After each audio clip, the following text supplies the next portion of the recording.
Back to my channel. आजच्या vlog मध्ये mummy बनवणार आहे लसूण शेव। असंच खायची इच्छा झाली म्हणून, कारण काय ओकेजन वगैरे नाहीये। सो बघूयात मम्मी कशी बनवते लसूण शेव।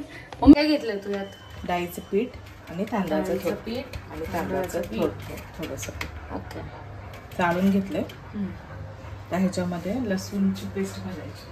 ओके, डाळीचं पीठ हे दिसतंय आणि हे तांदळाचं पीठ साधारण किती किती घेतलंय? अंदाजे घेतलंय। आणि ह्याच्यात किती होतील? 10-12 तरी होईल। 10-12 अशा मुरमुऱ्यासारख्या शेव होतील असं तिचं म्हणणं आहे।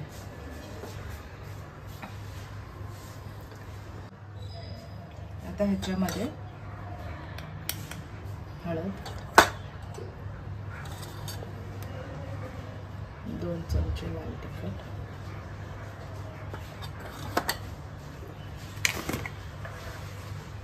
चवीपुरत मीठ,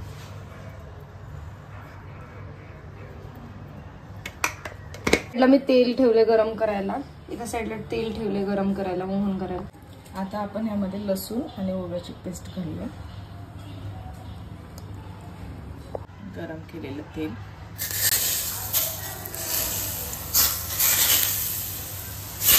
सोडा घालत नाही आपण, त्याऐवजी तेल घालतो गरम करून। हे पीठ मळून घ्यायचं चांगलं।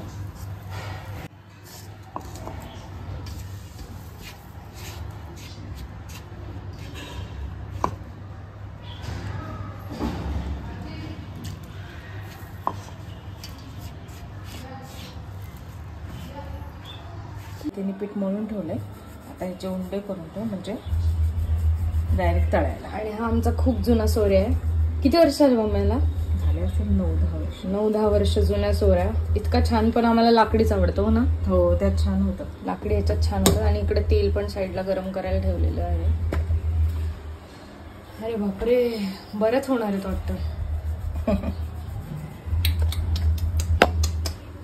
मम्मी करते ट्रायल नाही का? ट्रायलच करते, बट तेल तापले का बघते ग।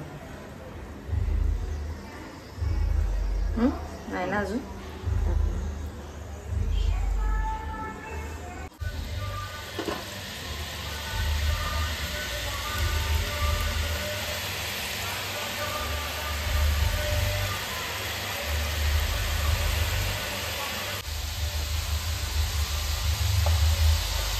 शेव आपली पहिला घाणा झालेला आहे।